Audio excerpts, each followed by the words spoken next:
ఇది వ్యాపారవేత్తలను అనగా ఉన్నతమైనటువంటి గనులను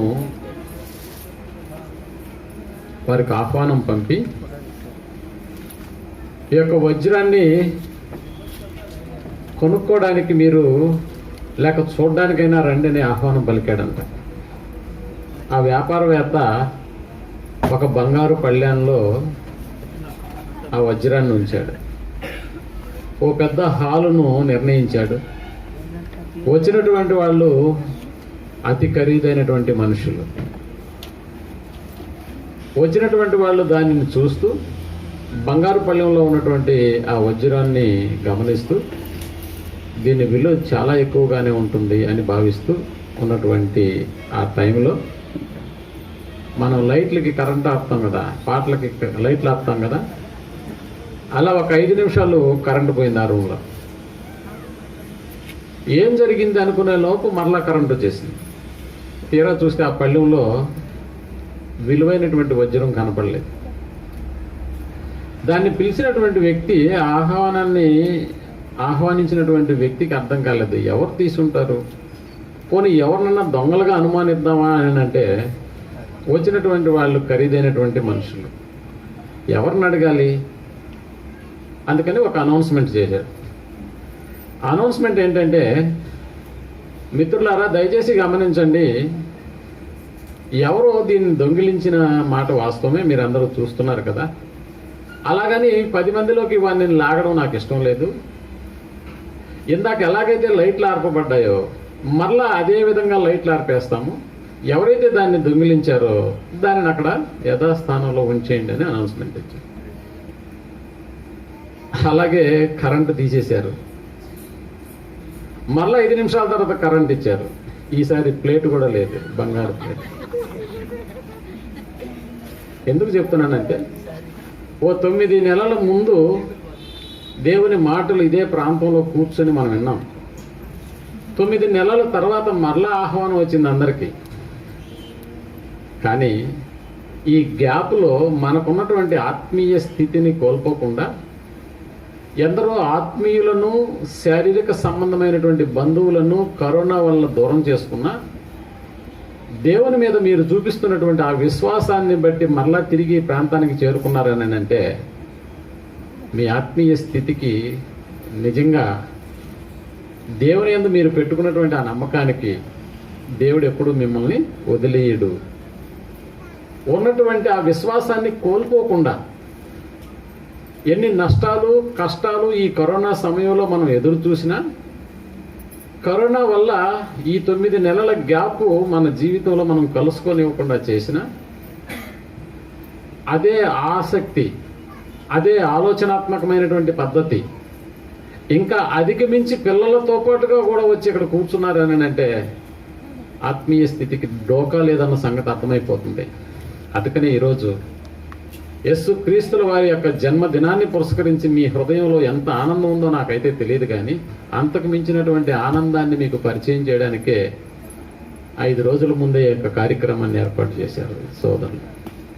అయితే ప్రేమటువంటి వాళ్ళరా, ఏదో వెళ్ళాములే వచ్చాములే అనేటటువంటి కార్యక్రమంలో భాగంగా కాకుండా ఒక ఉన్నతమైనటువంటి విషయాన్ని తెలుసుకుని ఈరోజు మీరు ఇక్కడి నుంచి వెళ్ళగలిగితే, ఎక్కడికి వెళ్ళావు అని మిమ్మల్ని ప్రశ్నించినటువంటి ఈ మీటింగ్కి రానటువంటి వాళ్ళకి మీరు కనీసం చెప్పడానికైనా మా దగ్గర ఏముందో తెలుసా? ఓ టైటిల్ ఉంది. ఓ గంట సేపు మీరు వినేటటువంటి వాక్యాన్ని మీరు మిమ్మల్ని అడిగినటువంటి వారికి చెప్పలేకపోయినా ఒక నిమిషం, ఒక సెకండ్ మీరు చెప్పగలిగేదానికి ఒక అంశాన్ని మేము మీ కొరకు సిద్ధం చేస్తూ ఉన్నాం. ఏం చెప్పారు అక్కడ అని అడిగితే క్రీస్తు చరిత్రను చెప్పారండి. ఆ క్రీస్తు చరిత్ర క్రీస్తుకు పూర్వం ఎలా ఉందో, క్రీస్తు శకం తర్వాత ఎలా ఉందో మాకు నేర్పించారు, లేక మాకు చెప్పారని చెప్పడానికే ఓ అంశాన్ని మేము ఎన్నుకున్నాం. ఈ అంశాల పద్ధతి ఇప్పుడుది మాత్రమే కాదు, గతంగా మీరు చూసినటువంటి ప్రతి అంశాల రూపంలోనే దేవుని యొక్క వాక్యం మీకు వచ్చి చేరుతూ ఉంది. మీరు అనుకోవచ్చు, పాఠం పేరు లేకుండా ఏ ఉపాధ్యాయుడైనా పాఠాన్ని చెబుతాడా? చెప్పలేడు. కానీ చాలామంది బోధకులు ఏం చెబుతున్నారో అర్థం కానటువంటి పరిస్థితులు నేడు సమాజంలో దొర్లుతూ ఉన్నాయి. మాట్లాడించేది పరిశుద్ధాత్మ దేవుడే కదా, అందువల్ల ఫలానా ప్రిపేర్ అయి రావాలా అన్న ఆలోచన చాలామందిని ముందుకు తీసుకెళ్ళిపోతుంది. కానీ ఏం చెప్పాడని మనం లెక్కలేసుకుంటే గంట తర్వాత ఏం చెప్పాడో మనకే అర్థం కాదు, ఏం చెప్పాడో చెప్పినానికి కూడా గుర్తుండకపోవచ్చు. ప్రియమైనటువంటి వాళ్ళరా, ఏం చెబుతున్నామో దానిని చూపిస్తున్నాం, ఏం చూస్తున్నారో దానిని మీరు బైబిల్లో గమనిస్తూ ఉన్నారు. ఇలాంటి బోధనాంశకమైనటువంటి ఈ పద్ధతి మీ అందరి హృదయాలలో ఇవి నాటబడ్డానికే ఇలాంటి పద్ధతిని ఏర్పాటు చేశాం. అయితే ఈరోజు క్రీస్తు చరిత్ర, ప్రియమైనటువంటి వాళ్ళరా, మనకు తెలుసు ఓ చరిత్రను గురించి తెలియజేయాలి అని అంటే అసలు చరిత్ర అంటే ఏంటో ముందుగా మనకు అర్థం అవ్వాలి. ఏంటి చరిత్ర అని అంటే జరిగిపోయినటువంటి సంఘటన తాలూకు వివరాలు. ఏం జరిగిపోయింది, జరిగిపోయినటువంటి రోజులలో ఉన్నటువంటి వ్యక్తిని గురించి అయినా కావచ్చు, జరిగిపోయినటువంటి దినాలలో ఉన్నటువంటి ఓ సంస్థను గురించి అయినా కావచ్చు, జరిగిపోయినటువంటి దినాలలో ఉన్నటువంటి ఓ రాష్ట్రం గురించి కావచ్చు, జరిగిపోయినటువంటి దినాలలో ఉన్నటువంటి ఓ దేశం గురించి కావచ్చు. దానినే మనం ఏమంటున్నాం అంటే చరిత్ర అంటున్నాం ప్రేమటువంటి వాళ్ళ. అందుకనే ఎవరి చరిత్రను గ్రంథంలో ఒకడు రాయాలన్నా, ఎవరి చరిత్రను గూర్చినటువంటి వివరాలు రాబోయేటటువంటి తరాలకు తెలియజేయాలన్నా,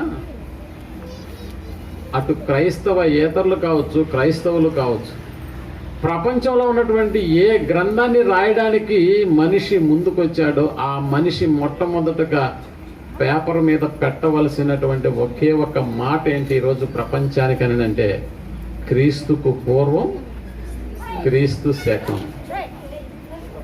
మీరు బాగా ఆలోచించగలిగితే ప్రియమైనటువంటి వాళ్ళరా, చరిత్రను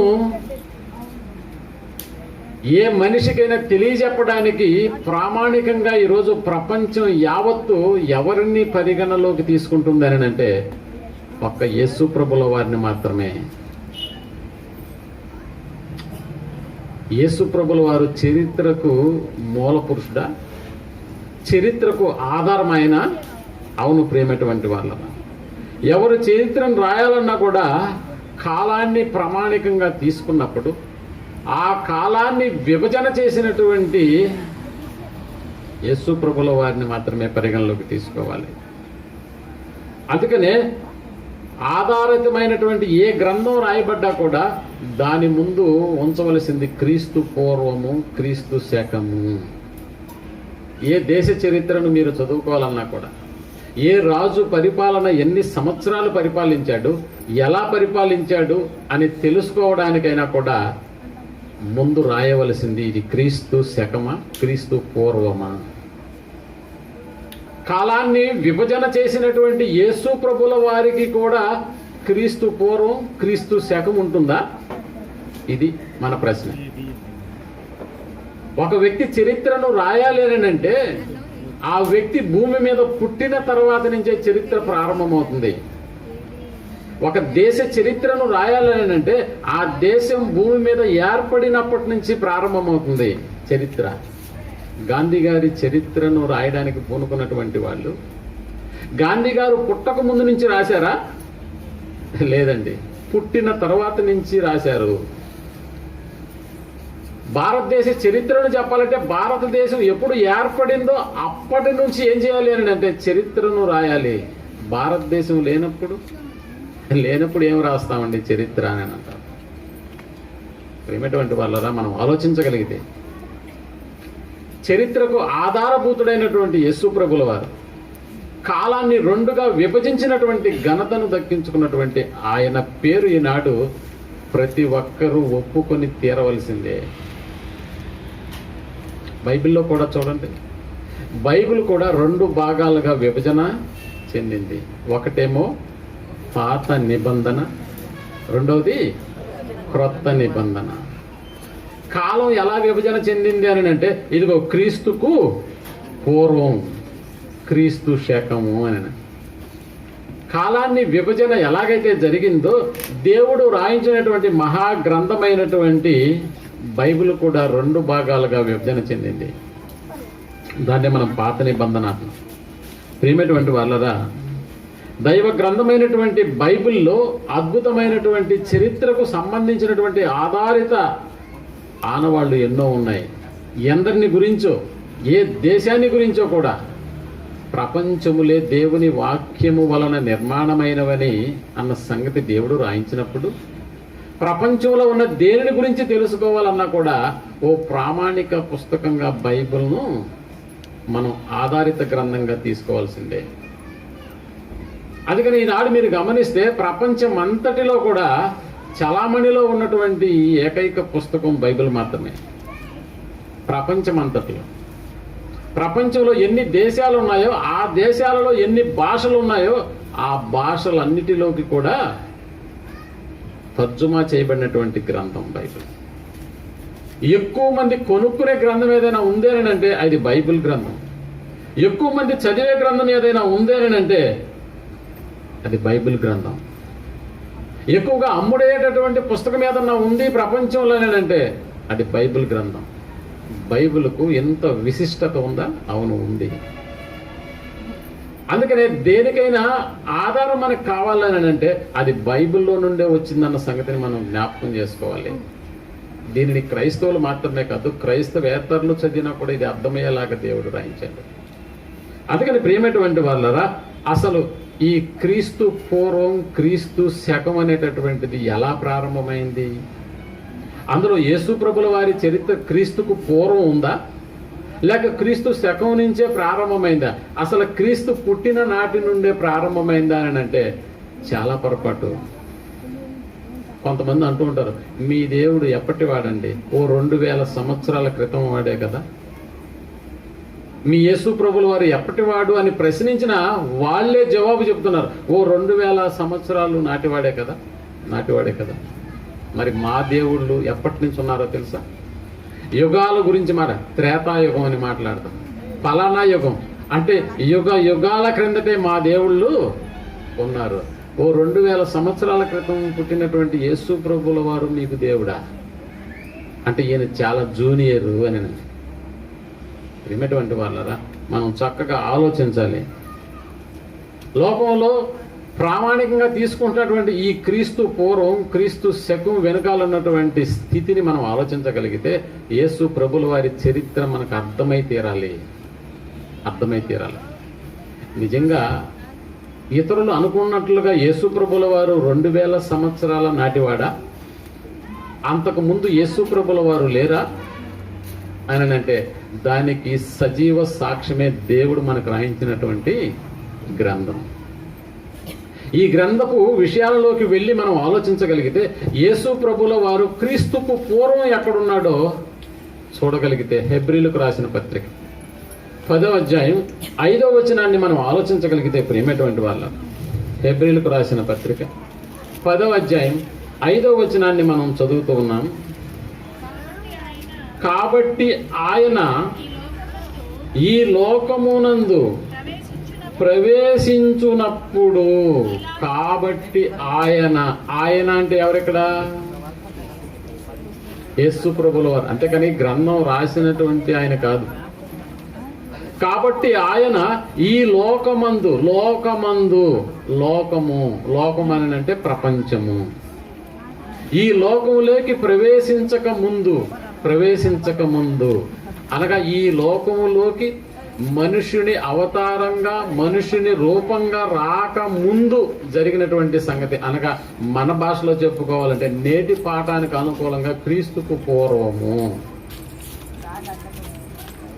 పూర్వం కూడా క్రీస్తుల వారు ఉన్నారా అని అంటే ఉన్నట్లుగా లేఖనం చెబుతుంది. కాబట్టి ఆయన ఈ లోకమందు ప్రవేశించునప్పుడు ఇలాగూ చెప్పుతున్నాడు. ఎలాగూ చెప్తున్నాడంట? ఈ లోకంలోకి రాలేదు, ఇంకా ఈ లోకంలోకి కన్యకైనటువంటి మరియ ద్వారా శిశువుగా జన్మించక ముందు ఏం చెప్తున్నాడు అని అంటే, కాబట్టి ఆయన ఈ లోకమందు ప్రవేశించున్నప్పుడు ఈలాగు చెప్పుతున్నాడు. ఏమని చెప్తున్నాడు ఇలాగు అని అంటే, బలియు అర్పణయు నీవు కోరలేదు కానీ నాకొక శరీరమును అమర్చితివి, అంటే అప్పుడు దాకా శరీరము లేకుండానే ఉన్నాడా? అవును, శరీరము లేకుండానే ఉన్నాడు. అసలు ఉన్నాడా అంటే ఉన్నాడు. నాకొక శరీరమును అమర్చితివి. శరీరం ఎక్కడ అమర్చబడింది? తల్లి గర్భంలో. అమర్చబడక ముందు నేను ఈ లోకంలోకి ప్రవేశిస్తున్నానని చెబుతూ ఈ లోకంలోకి ప్రవేశం జరిగినప్పుడు నాకేం జరిగిందని అంటే నాకు ఒక శరీరం అమర్చబడింది. పూర్ణ హోమములను, పాప పరిహారార్థ బలులను నీకు ఇష్టమైనవి కావు, నీకు ఇష్టమైనవి కావు. అప్పుడు నేను గ్రంథపు చుట్టలో నన్ను గూర్చి రాయబడిన ప్రకారము దేవా నీ చిత్తము నెరవేర్చుటకు నేను వచ్చి ఉన్నాను. ఏమండి, మీరు ఎక్కడో ఉన్నారు, నేను కూడా ఎక్కడో ఉన్నాను. ఎక్కడో ఉంటే గాని ఇక్కడికి రాలేదు నేను, అంతే కదా. మీరు కూడా ఎక్కడో ఉన్నారు, ఈ టయానికి ఇక్కడికి వచ్చేసారు. నేను కూడా ఎక్కడో ఉన్నాను, వేరే ప్రాంతంలో ఉన్నాను. వేరే ప్రాంతంలో నేను లేకపోతే ఇక్కడికి రాగలనా? రాలేదు. అలాగే మీరు కూడా మీరున్నటువంటి ప్రాంతంలో లేకపోతే ఇక్కడికి రాగలరా? రాలేరు. ఇది ఎలాగో యేసు ప్రభుల వారు కూడా ఎక్కడో ఉన్నాడు. ఎక్కడో ఉన్నటువంటి ఆయన లోకంలోకి ప్రవేశించాడు. ఈ లోకంలోకి ప్రవేశించినప్పుడు ఆయనకు అమర్చబడిందంటే ఒక శరీరం. మరి ఈ లోకంకి రాకముందు యేసుప్రభుల వారు ఉన్నారా? ఉన్నారు. ఎక్కడున్నాడో ఎలా ఉన్నాడో ఇది క్రీస్తుకు సంబంధించినటువంటి చరిత్ర. ఈ చరిత్ర క్రీస్తుకు పూర్వము క్రీస్తు ఏమై ఉన్నాడో చెప్పేటటువంటి చరిత్ర. ఇంతకీ ఎక్కడున్నాడు ఈ లోకంలోకి రాకముందు అని మనం అనుకుంటే సామెతల గ్రంథం 8వ అధ్యాయం 22వ వచనాన్ని మనం ఆలోచన చేస్తూ ఉన్నాం. సామెతల గ్రంథం 8వ అధ్యాయం 22వ వచనం. పూర్వకాలమందు, అదిగో పూర్వకాలం, మీరు చక్కగా అర్థం చేసుకోవాలి. మీకు ఎవరికైనా అర్థం కాకపోతే నేను అయిపోయిన తర్వాత నన్ను అడగొచ్చు, ఇబ్బంది ఏం లేదు. పూర్వకాలమందు తన సృష్టి ఆరంభమున, అంటే సృష్టి ఇంకా ఆరంభం కాలేదా? సృష్టి అంటే 6 దినాలు దేవుడు చేసినటువంటి సృష్టి.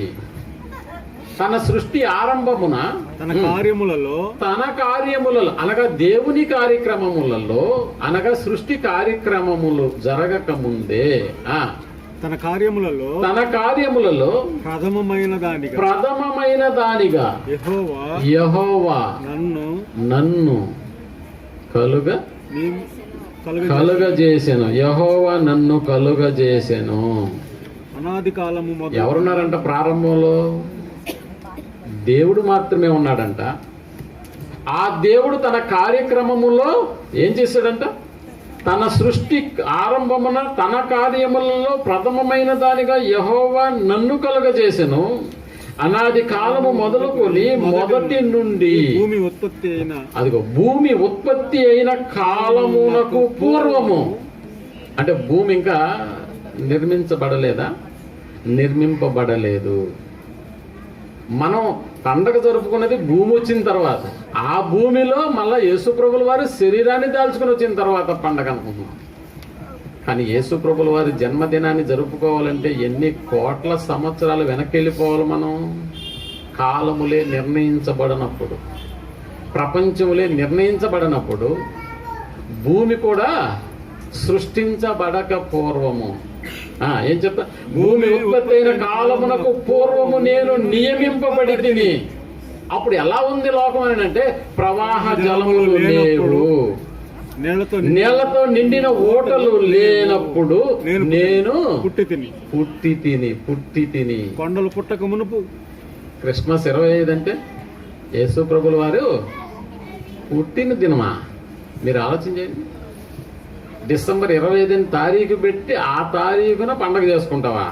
ఆ పండగ వెనకాల నువ్వు చెప్తున్న అర్థం ఏంటంటే పుట్టాడు, యేసు ప్రభుల వారు పుట్టాడు. కానీ ఎప్పుడు పుట్టాడంటేనా? భూమి పుట్టక మునుపు, ప్రవాహ జలాలు లేనప్పుడు, నీళ్లతో నిండిన ఓటలు లేనప్పుడు నేను పుట్టి తిని. పర్వతములు స్థాపింపబడక మునుపు, కొండలు పుట్టక మునుపు, భూమిని దాని మైదానములను మైదానములను ఆయన చేయక మునుపు నేను నేల మట్టిని రవ్వంతయు సృష్టింపక మునుపు నేను పుట్టి తిని. ఎప్పుడు పుట్టాడంట? డిసెంబర్ 25, 2000 సంవత్సరాల వెనకాల. ప్రియమైనటువంటి వాళ్ళరా, యేసు ప్రభుల వారు ఓ 2000 సంవత్సరాల కిందటి వాడు కాదు ప్రియమైనటువంటి వాళ్ళు.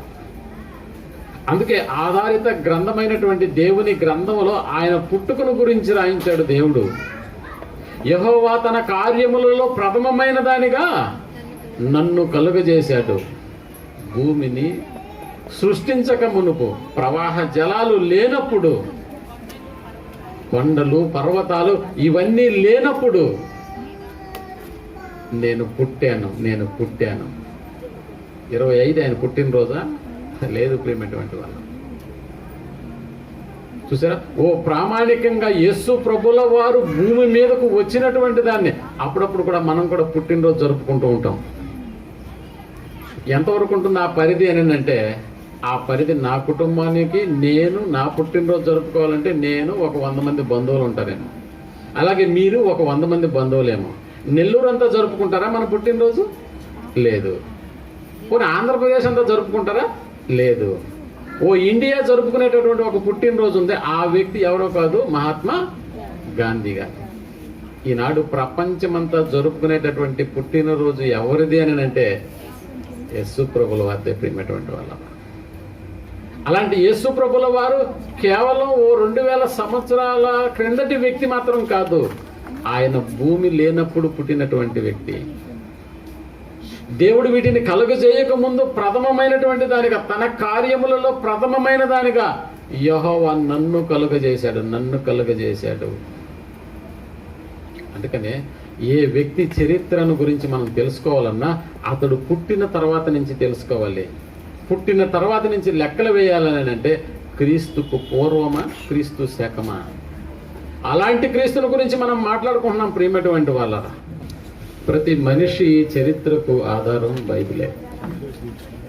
అలాంటి యేసు ప్రభుల వారి యొక్క చరిత్రకు ఆధారమైనటువంటి ఈ గ్రంథంలో యేసు ప్రభుల వారు రాకముందు అనగా క్రీస్తుకు పూర్వం, యేసు ప్రభుల వారు వచ్చిన తర్వాత అనగా క్రీస్తు శకం, కాలాన్ని విభజన చేయడానికి యేసు ప్రభుల వారు ఎంత ప్రామాణికం అయ్యారో అలాంటి ఆయన చరిత్రకు కూడా క్రీస్తుకు పూర్వం, క్రీస్తు శకం అనేటటువంటిది ఉంటుందా? మనం అనుకున్నట్లుగా ఓ మనిషి చరిత్ర రాయడానికి పూనుకున్నటువంటి వ్యక్తులు ఎక్కడి నుంచి ప్రారంభిస్తారు ఆయనదని అంటే పుట్టిన తర్వాత నుంచే కదా. పుట్టిన తర్వాత నుంచి మనిషి చరిత్ర ప్రారంభమవుతుంది. ఇది మనకు తెలుసు. ఇది మన లోకాలలో ఉన్నటువంటి సంఖ్యలను బట్టి ఇది ప్రారంభమవుతుంది. మనం ఇప్పుడు లేఖనాల్లో ఆలోచించినట్లుగా యేసు ప్రభుల వారి యొక్క పుట్టుక ఎప్పుడు జరిగింది అని అంటే కాలాలు నిర్ణయించబడక ముందు, భూమే లేనప్పుడు, ప్రవాహ జలాలు లేనప్పుడు, పర్వతాలు పుట్టక మునుపు జరిగినటువంటి పుట్టుక ప్రియమైనటువంటి వాళ్ళ. అలాంటి ఆయన భూమి మీదకు రావలసినటువంటి అవసరత ఎందుకు ఏర్పడింది అన్నదానికి కూడా యేసు ప్రభుల వారి రాక పాపులను రక్షించుటకు ఈ లోకమునకు ఆయన వచ్చాడు. అంత మాత్రమే కాదు, జ్ఞానులు గొర్రెలు కాచుకున్నటువంటి కాపుర్ల దగ్గరకు దేవదూత వెళ్ళి కూడా ఏం చెప్తుందంటే, నేడు మీ కొరకు రక్షకుడు పుట్టి ఉన్నాడు. నిజంగా మనం రక్షకుడు మన కొరకు పుట్టాలని అంటే రక్షణ మనకు అవసరమై ఉందా? నిజంగా రక్షించాల్సినటువంటి అవసరత ఎవరికి ఉంది ఈ లోకంలో అని అంటే ప్రమాదంలో ఉన్నటువంటి వారికి మాత్రమే. ఎవరైతే ప్రమాదంలో ఉంటారో వారిని రక్షించాలి. నిజంగా మనం ప్రమాదంలో ఉన్నామా? లేదు. మనం తింటూ ఉన్నాం, త్రాగుతూ ఉన్నాం, హాయిగా మన పనులు చేసుకుంటూ ఉన్నాం, పడుకుంటూ ఉన్నాం, నిద్ర లేస్తూ ఉన్నాం. ఎక్కడ ప్రమాదం ఉంది? అందుకనే దేవుడు ఆకాశం నుండి నరులను పరిశీలించినప్పుడు ఆయన జరిపినటువంటి ఏరియల్ సర్వేలో ప్రతి మనిషి కూడా త్రోవ తప్పి ఏమైపోయినాడు తెలుసా? పనికి మాలినటువంటి వాళ్ళు అయిపోయినారు. అందుకనే త్రోవ తప్పినటువంటి మనుషులకు సరైనటువంటి త్రోవను నిర్ణయించి ఆ త్రోవ ద్వారా తానున్నటువంటి లోకానికి తీసుకురావడానికే యేసు ప్రభుల వారిని లోకానికి పంపించాడు. ఈ సంగతి మనకు తెలుసు. అయితే ప్రియమైనటువంటి వాళ్ళరా, యేసు ప్రభుల వారి చరిత్ర పుట్టుక నుంచి అనగా ఏదో డిసెంబర్ 25, 2000 సంవత్సరాలకు పూర్వం నుంచి ప్రారంభమైంది కాదు. ఆయన పుట్టుకకు ముందు కూడా యేసును గూర్చినటువంటి చరిత్రను గ్రంథంలో దేవుడు రాయించాడు అని అంటే రాయించాడు. క్రీస్తుకు పూర్వం అనగా 700 సంవత్సరాలు వెనక్కి వెళితే, క్రీస్తు ఈ లోకానికి రాకముందు 700 సంవత్సరాలు వెనక్కి వెళితే అక్కడ ఉన్నటువంటి పరిస్థితుల ప్రభావంలో ఆ రోజుల్లో ఉన్నటువంటి ప్రవక్తలు కూడా యేసు ప్రభుల వారిని ఉద్దేశించి అద్భుతమైనటువంటి విషయాలను గ్రంథంలో మన కొరకు రాయించారు. ఏం రాయించారు?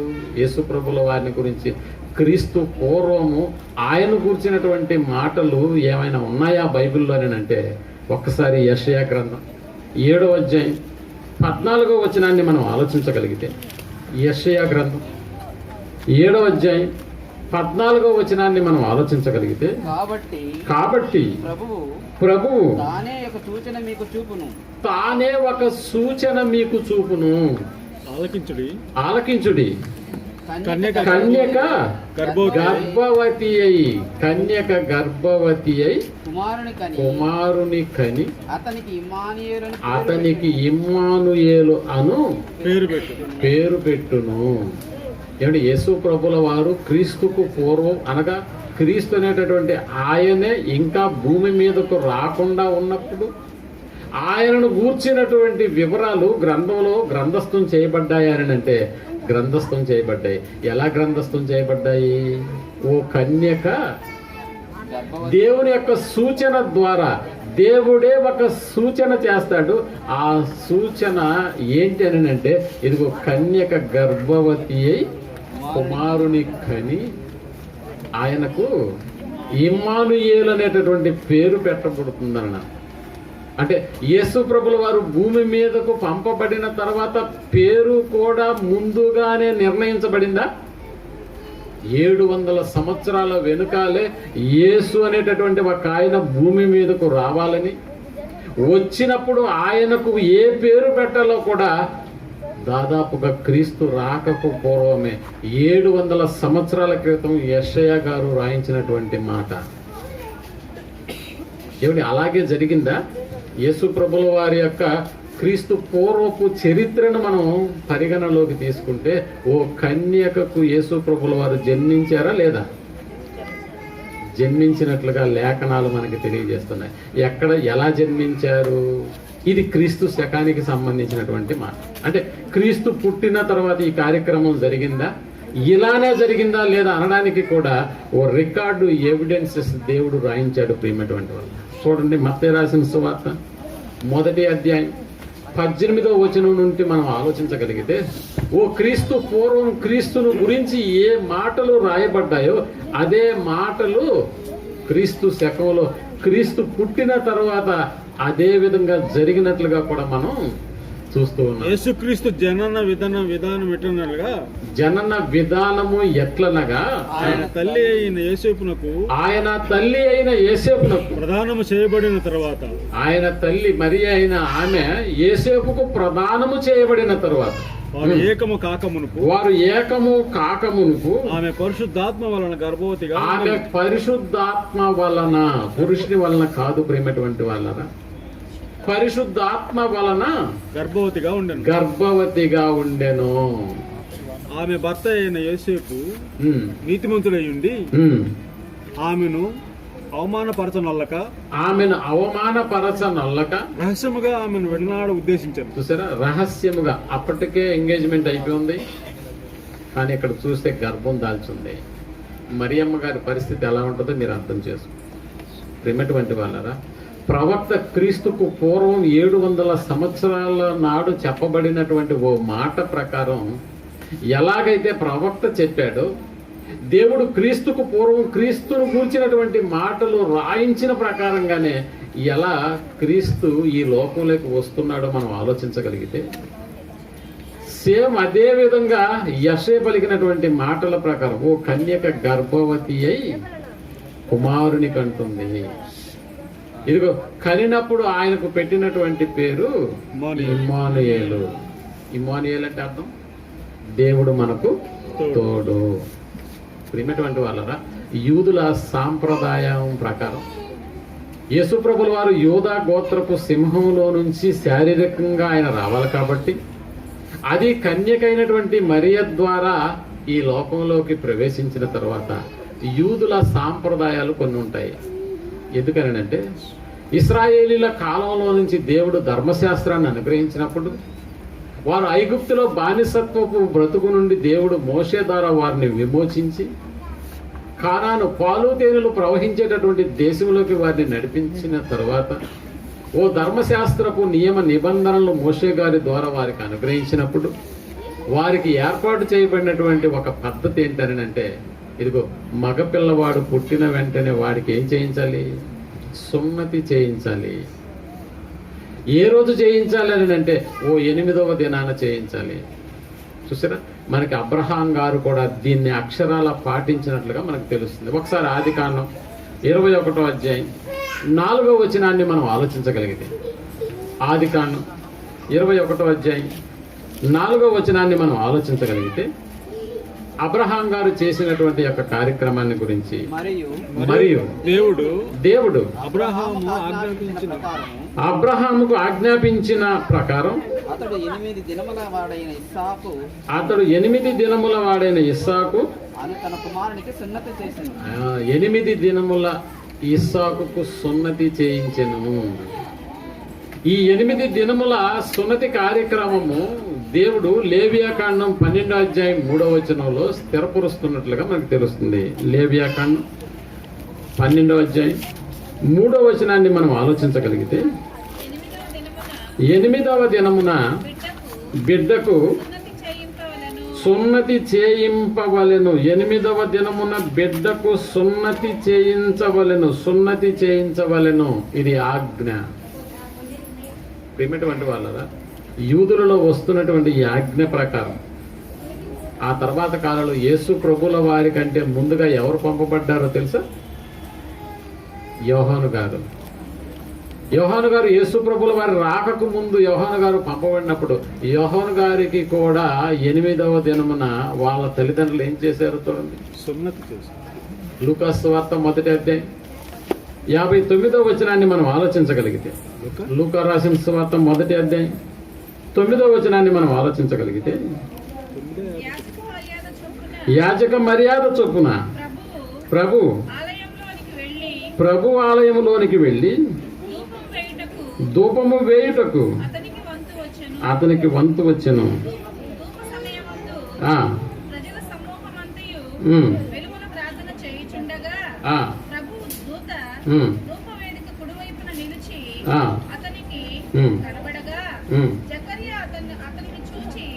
తొందరపడి భయపడిన వాడాయను. అప్పుడు ఆ దూత అతనితో, జకర్యా, భయపడకుము, నీ ప్రార్థన వినబడినది. నీ భార్య అయిన ఎలిజబెతు నీకు కుమారుని కనును. అతనికి యోహాను అని పేరు పెట్టుదువు. అతడు ప్రభు దృష్టికి గొప్పవాడై రాక్షసమైనను మద్యమైనను త్రాగక తన తల్లి గర్భమున పుట్టినది మొదలుకొని పరిశుద్ధాత్మతో నిండుకున్న వాడై ఇశ్రాయేలులలో అనేకులను ప్రభువైన వాని దేవుని వైపునకు త్రిప్పును. యోహానుకు కూడా తల్లిదండ్రులు యాజక ధర్మాన్ని జరిగించేటటువంటి వాళ్ళు కాబట్టి ఆ గ్రంథంలో 8వ దినమున సున్నతి కార్యక్రమం అనేటటువంటిది జరిగించేటటువంటి కార్యక్రమం జరిగింది. అయితే ప్రియమైనటువంటి వాళ్ళరా, యేసు ప్రభుల వారు భూమి మీదకు ప్రవేశించేటప్పుడు శరీరాన్ని అమర్చుకుని భూమి మీదకు వచ్చేటటువంటి ఆ దినాలలో కన్యకైనటువంటి మరియమ్మకు పుట్టినటువంటి ఆ సందర్భంలో వీళ్ళు కూడా 8వ దినాన ఎక్కడికి తీసుకొచ్చారు అని అంటే దేవాలయానికి, సున్నతి కార్యక్రమానికి. అందుకని యేసు ప్రభుల వారి యొక్క సున్నతి కార్యక్రమాన్ని గురించి కూడా 2వ అధ్యాయం 21వ వచనంలో యేసు ప్రభుల వారిని గురించి రాస్తూ, ఆ శిశువునకు సున్నతి చేయవలసిన 8వ దినము వచ్చినప్పుడు గర్భమందు ఆయన పడక మునుపు దేవదూత చేత పెట్టబడిన యేసు అను పేరు వారు ఆయనకు పెట్టిరి. 8వ దినాన్ని ఎక్కడికి తీసుకొచ్చారు వీళ్ళు? యెరూషలేము దేవాలయానికి తీసుకొచ్చారు. ఏమిటి యెరూషలేము దేవాలయానికి తీసుకొచ్చినప్పుడు యెరూషలేము దేవాలయపు పట్టీలో ఏ కార్యక్రమాన్ని ఎవరు జరిగించాలన్నా కూడా ముందు రిజిస్టర్ చేయాలి అక్కడ. ఆ రిజిస్టర్ చేసేటటువంటి కార్యక్రమంలో భాగంగా యేసుప్రభుల వారిని 8 దినాలప్పుడు తీసుకొచ్చినటువంటి తల్లిదండ్రులు ఇదిగో మీ పేరేంటి అని అడిగినప్పుడు ఆ రికార్డు రాసేటటువంటి వ్యక్తి నా పేరు యేసేపు, నా భార్య పేరు మరియమ్మ, ఇదిగో బిడ్డ పేరు ఏంటి అని అడిగినప్పుడు యేసు అని వారు పెట్టినటువంటి పేరు కాదంట, గబ్రియేలు దేవదూత చేత చెప్పబడినటువంటి ఆ పేరును అక్కడ రికార్డ్ చేయించారు. ప్రియమైనటువంటి వాళ్ళరా, ఇప్పటికీ యెరూషలేము దేవాలయంలో యేసు అనేటటువంటి పేరుతో సున్నతి కార్యక్రమం జరిగినటువంటి ఓ రికార్డు ఎవిడెన్స్ నేటికి ఆ దేవాలయాల రికార్డుల్లో భద్రపరిచినటువంటి కారణాన్ని బట్టి కాలానికి 2 భాగాలుగా చేయబడినటువంటి వ్యక్తిగా యేసు అనేటటువంటి ఆయనను ప్రపంచం గుర్తించింది. అందుకని కాలానికి 2 భాగాలుగా విభజన చెందింది. ఆ పేరు పెట్టబడినటువంటి దినం 8వ దినాన, అనగా ఒకవేళ యేసుప్రభుల వారి యొక్క పుట్టుక డిసెంబర్ 25 నాడు జరిగి ఉంటే కరెక్ట్గా 8వ రోజు ఏ రోజు వస్తుందో తెలుసా? 1వ తారీఖు వస్తుంది. ఆ 1వ తారీఖు మొదటి శతాబ్దపు 1వ తారీఖుగా ప్రామాణికంగా చరిత్ర పుటల్లోకి వెళ్ళి ఆలోచిస్తే మనకు అర్థమవుతుంది. అలాంటి దినాన్ని పురస్కరించుకుని ఇదిగో కాలానికి విభజన పురుషుడుగా, ఓ శక పురుషుడుగా యేసు ప్రభుల వారు పుట్టక ముందే నిర్ణయించబడినటువంటి ఆ కాలపు తారీఖు తాకీదులను రోమా గవర్నమెంట్ రికార్డ్ చేయడం జరిగి కాలానికి విభజన చెందినటువంటి ఓ వ్యక్తిగా, ఓ శక పురుషుడుగా యేసు ప్రభుల వారు పెరిగి పెద్దవాడి ఎన్నో అద్భుత మహత్కార్యాలు జరిగించక మునిపే చరిత్ర పుటల్లో క్రీస్తుకు పూర్వం క్రీస్తు తర్వాత అనేటటువంటి ఓ 2 అక్షరాలను ప్రపంచం గుర్తించి ఏర్పాటు చేసింది. ప్రియమైనటువంటి వాళ్ళు, అయితే ఇప్పుడు యేసు ప్రభుల వారి యొక్క చరిత్రలో ఇదిగో పుట్టినప్పటి నుంచి కదా మనకి చరిత్ర మొదలవుతుంది అని మనం అనుకుంటే, యేసు ప్రభుల వారి యొక్క చరిత్రలో క్రీస్తుకు పూర్వం కూడా క్రీస్తు ఉన్నాడన్న సంగతి మనకు అర్థమయ్యి, ఆ అర్థమైనటువంటి యేసు ప్రభుల వారిని గురించి ప్రవక్తలు అనగా క్రీస్తుకు పూర్వం ఆయన పుట్టక ముందు 700 సంవత్సరాలకు పూర్వమే ఆయన ఎవరికి పుట్టాలో కూడా నిర్ణయించబడింది. ఎవరికి పుట్టాలని నిర్ణయించబడింది అని అంటే ఓ కన్యకకు ఆయన జన్మించాలి. అంత మాత్రమే కాదు, క్రీస్తుకు పూర్వం క్రీస్తు ఎక్కడ పుట్టాలో కూడా నిర్ణయించబడినటువంటి దాఖలాలు మనకి కనిపిస్తున్నాయి. ఒకసారి మీకా గ్రంథంలోకి వెళ్ళి మనం ఆలోచించగలిగితే, మీకా గ్రంథం 5వ అధ్యాయం 2వ వచనాన్ని మనం ఆలోచించగలిగితే, మీకా గ్రంథానికి వెళ్ళి మనం ఆలోచించగలిగితే ఇది కూడా దాదాపుగా క్రీస్తుకు పూర్వం ఒక 600-700 సంవత్సరాల క్రిందటే క్రీస్తును గూర్చినటువంటి మాటలు రాయబడినటువంటి ప్రవక్త గ్రంథంలో ఈ మాటలు మనకు కనిపిస్తాయి. మీకా గ్రంథం 2వ అధ్యాయం 5వ అధ్యాయం 2వ వచనం మనం ఆలోచించగలిగితే, బెత్లెహేము ఎఫ్రాతా యూదావారి కుటుంబములో నీవు స్వల్ప గ్రామమైనను మా కొరకు నా కొరకు ఇశ్రాయేలీయులలో ఏలబోవాడు ఇశ్రాయేలీయులను ఏలబోవాడు నీలో నుండి వచ్చును. యేసు ప్రభుల వారు ఎక్కడ పుట్టాలి అన్న ఆలోచన కూడా క్రీస్తుకు పూర్వమే ఇదిగో పలానా గ్రామంలో నుంచి ఆయన పుట్టాలి, పలానా గ్రామంలో నుంచి ఆయన పుట్టాలి. బెత్లెహేము యూదయ ప్రాంతంలో ఉన్న బెత్లెహేములోనే యేసు ప్రభుల వారు పుట్టుక జరగాలి. అంటే ఓ క్రీస్తుకు పూర్వం క్రీస్తుని గురించి రాయబడినటువంటి మాటలు యథార్థవంతంగా అలా జరిగిందా లేదా అనడానికి కూడా క్రీస్తు శకంలో ఇదిగో రాయబడినటువంటి నూతన నిబంధన గ్రంథంలో కూడా ఆయన అక్కడే పుట్టాడు అనడానికి కూడా మన దగ్గర ఆనవాళ్లు కనిపిస్తున్నాయి. చూడండి, మత్తయి రాసిన సువార్త 2వ అధ్యాయం ఆ గ్రామంలోనే పుట్టాడా లేదా అనడానికి కూడా 2వ అధ్యాయం 4 నుంచి 6 వచనాలను మనం ఆలోచించగలిగితే, కాబట్టి రాజు ఉమ్, ప్రధాన యాజకులను ప్రజలలో ఉండు శాస్త్రులను అందరినీ సమకూర్చి క్రీస్తు ఎక్కడ పుట్టును అని క్రీస్తు ఎక్కడ పుడతాడు అని క్రీస్తుకు పూర్వమే క్రీస్తును గురించి రాయబడినటువంటి లేఖనాలు మన దగ్గర ఉన్నాయా అని ప్రశ్నించాడు. రాజు లేఖన పరిశోధకులను పిలిపించాడు, శాస్త్రులను పిలిపించాడు, ప్రజలలో ఉండే ముఖ్యులందరినీ పిలిపించాడు. అసలు క్రీస్తును గురించి క్రీస్తుకు పూర్వం ఏమన్నా చెప్పబడిందా? లేఖనాలు ఏమన్నా ఉన్నాయా? ఎవిడెన్స్ ఏదన్నా ఉందా అని ప్రశ్నించినప్పుడు ప్రియమైనటువంటి వాళ్ళరా, అందుకు వారు యోదయ బెత్లెహేములోనే ఎక్కడ పుడతాడంట?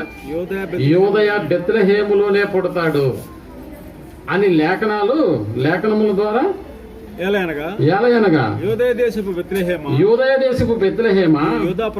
నువ్వు యూదా ప్రధానులలో ఎంత మాత్రము అల్పమైన దానివి కావు.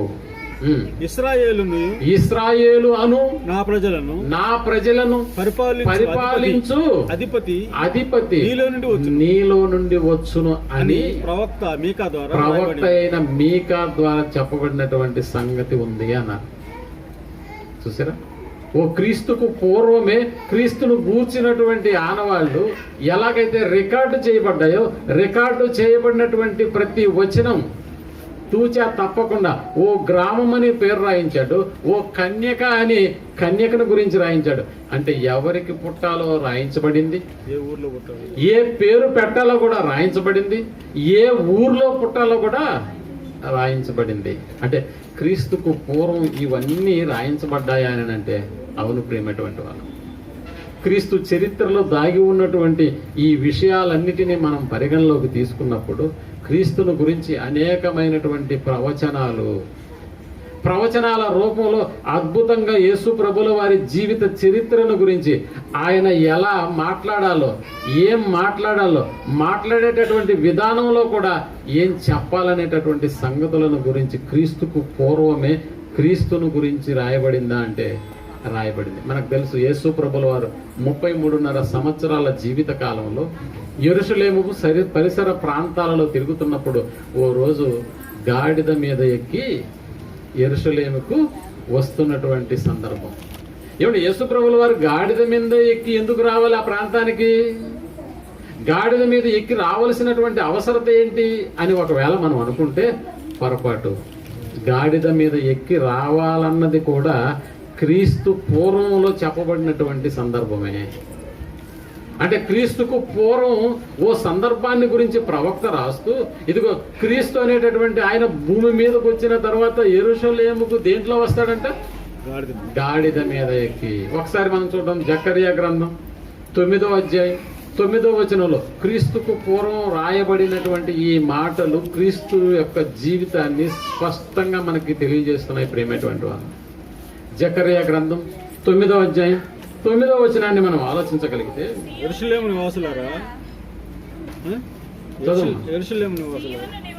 సియోనన్నా యెరూషలేమన్నా రెండు ఒకటే. సియోను నివాసులారా, సియోను నివాసులారా బహుగా సంతోషించుడి. యెరూషలేము నివాసులారా ఉల్లాసముగా ఉండండి. నీ రాజు నీతిపరుడును రక్షణ గలవాడును దీనుడై గాడిద పిల్లను ఎక్కి ఈ యొద్దకు వచ్చుచున్నాడు. క్రీస్తుకు పూర్వమే క్రీస్తును గూర్చినటువంటి మాటలు రాయించబడ్డాయని అంటే చాలా స్పష్టంగా రాయించబడ్డాయి ప్రేమటువంటి వాళ్ళ. ఆయన సియోనుకు అనగా యెరూషలేముకు గాడిద పిల్లను ఎక్కి వస్తున్నట్లుగా మనకి తెలుస్తూ ఉంది. ఒకసారి చూడండి, ఇదే సందర్భాన్ని క్రీస్తుకు పూర్వం రాయబడినటువంటి ఈ సందర్భాన్ని క్రీస్తు శకంలో యేసు ప్రభుల వారు ఇలాగే జరిగించారా లేదా అన్న దాని గురించి కూడా మనం ఆలోచించగలిగితే, మత్తయి రాసిన సువార్త 21వ అధ్యాయం 1వ వచనం నుంచి ఈ సందర్భం మనకు కనిపిస్తుంది. మత్తయి రాసిన సువార్త 21వ అధ్యాయం 1వ వచనం నుంచి, తర్వాత యెరూషలేమునకు సమీపించి ఒలివ చెట్ల కొండ దగ్గర ఉన్న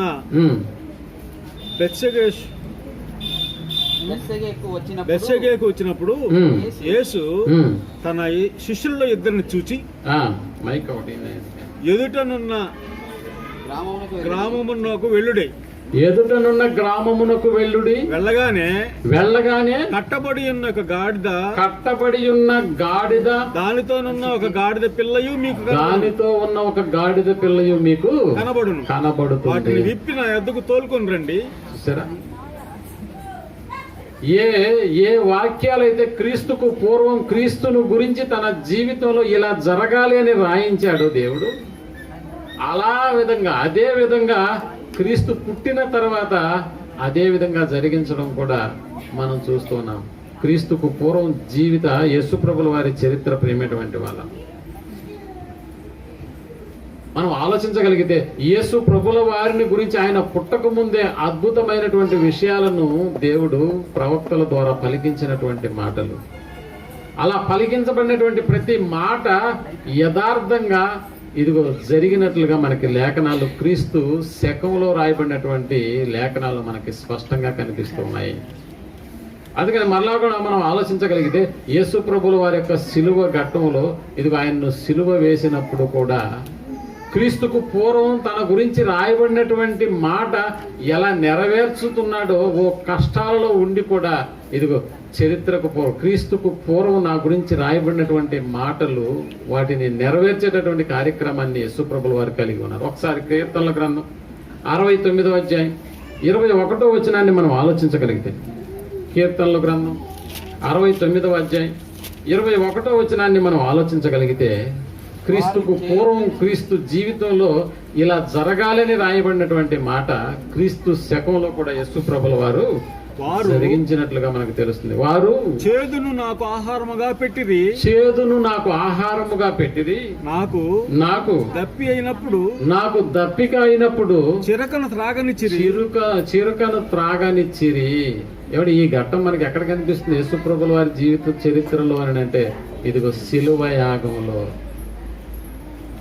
యాగంలో ఇదిగో క్రీస్తుకు పూర్వం అనగా నేను రాకముందు, భూమి మీదకు నేను రాకముందు నా జీవితంలో నేను ఏమేం చేయాలో, వేటిని నేను జరిగించాలో అనేటటువంటి ప్రతి ఆలోచనకు కేంద్ర బిందువుగా యేసుప్రభుల వారు ఆయన రాకడక ముందు ఆయనను గురించి రాయబడినటువంటి చరిత్రలో ఆయన గురించి రాయబడినటువంటి ప్రతి చిన్న కార్యక్రమాన్ని కూడా క్రీస్తు వచ్చిన తర్వాత జరిగించేటటువంటి స్థితి మనకు కనిపిస్తుంది. చూడండి, యోహాను సువార్త 19వ అధ్యాయం 28వ వచనం నుంచి మనం ఆలోచించగలిగితే ఇదే సందర్భాన్ని యేసుప్రభుల వారు జరిగించినట్లుగా కూడా మనకు తెలుస్తుంది. 19వ అధ్యాయం యోహాను సువార్త 28వ వచనం నుంచి మనం ఆలోచించగలిగితే, తరువాత సమస్తమును